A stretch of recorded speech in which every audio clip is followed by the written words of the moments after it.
মধ্যরাতে হঠাৎ চোখ খুলে গেলে আল্লাহ তাআলার দুইটি নাম পড়ুন, তারপরে ফলাফল দেখবেন আপনি নিজে অবাক হয়ে যাবেন।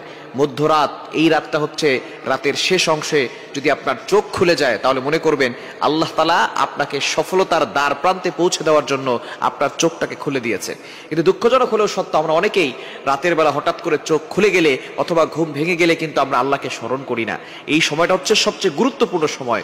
বুখারী শরীফের বর্ণনা, নবীজি সাল্লাল্লাহু আলাইহি ওয়াসাল্লাম জানিয়ে দিয়েছেন, নবীজি সাল্লাল্লাহু আলাইহি ওয়াসাল্লাম বলেন, রাতের শেষ অংশে, মধ্যরাতের পরেই রাতের শেষ অংশে যখন রাত একেবারে গভীর হয়ে যায়, এই সময়টা আল্লাহ তাআলা প্রথম আসমানে চলে আসেন এবং আল্লাহ তাআলা বান্দাদেরকে ডাকতে থাকেন, কার কি লাগবে আমি আল্লাহর কাছে চাও, আমি আল্লাহর কাছে বলো। অভাবে পড়ে গেছো, বিপদে পড়ে গেছো, তুমি টেনশনে পড়ে গেছো, দুশ্চিন্তায় পড়ে গেছো, আমি আল্লাহর কাছে সাহায্য চাও, আমি আল্লাহ তাআলা সকল বিপদ আপদ থেকে, বালা মুসিবত থেকে তোমাকে হেফাজত করব। সুতরাং আল্লাহ নিজে এসে ওই সময় বান্দাদেরকে ডাকতে থাকেন। মুয়াজ্জিন 5 বার প্রতিদিন মানুষকে ডাকে, হাইয়া আলাস সালাহ, হাইয়া আলাল ফালাহ, কাম টু দ্য সাকসেস, সফলতার দিকে আসো, কল্যাণের দিকে আসো। কিন্তু একটা সময় এমন আছে যেই সময় আল্লাহ নিজে বান্দাদেরকে ডাকতে থাকেন।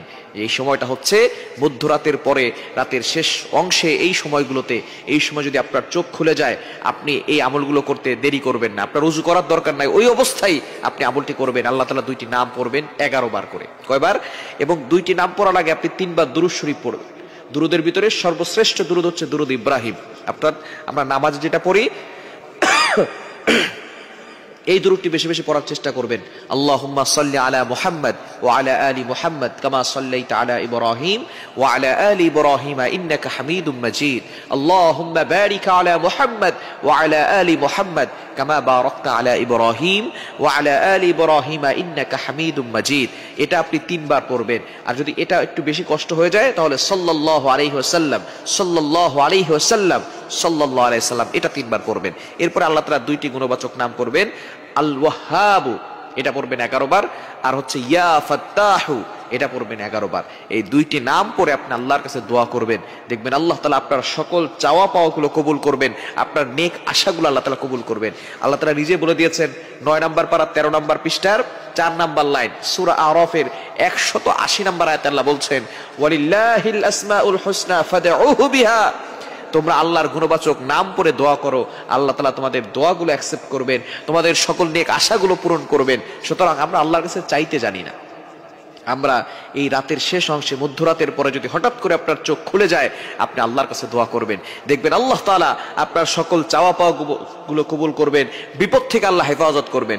আল্লাহ তাআলা যদি কাউকে দেন তাহলে তার আর কোনো টেনশন থাকে না। দুনিয়ার রাজা বাদশাহ যদি আপনাকে বলে যে আমি তোমার সাথে আছি, বাংলাদেশের প্রেসিডেন্ট যদি বলে আমি আপনার সাথে আছি, তাহলে আপনার কোনো টেনশন থাকবে না। আমেরিকার প্রেসিডেন্ট যদি বলে আমি তোমার সাথে আছি, আপনার কোনো টেনশন থাকবে না। যদি আল্লাহ তাআলা সকল রাজাদের রাজা, মহারাজা, তিনি বলেন আমি তোমাদের সাথে আছি, আমি তোমার সাথে আছি, তাহলে ওই ব্যক্তির আর কোনো টেনশন থাকার কথা না। সুতরাং আল্লাহ হচ্ছেন সকল রাজাদের রাজা, মহারাজা। ওই আল্লাহর সাথে সম্পর্ক তৈরি করতে পারলে আল্লাহ তাআলা সব কিছুর ব্যবস্থা করে দিবেন। এজন্য রাতের বেলা, মধ্যরাতে যদি আপনার চোখ খুলে যায়, আপনি অবশ্যই 3 বার দুরূদ শরীফ পড়বেন। এরপরে আল্লাহ তাআলা দুইটি গুণবাচক নাম আল ওয়াহ্হাবু, ইয়া ফাত্তাহু, এগুলো 11 বার করে পড়ে আল্লাহর কাছে দোয়া করবেন। আল্লাহ তাআলা সব কিছুর ব্যবস্থা করে দিবেন।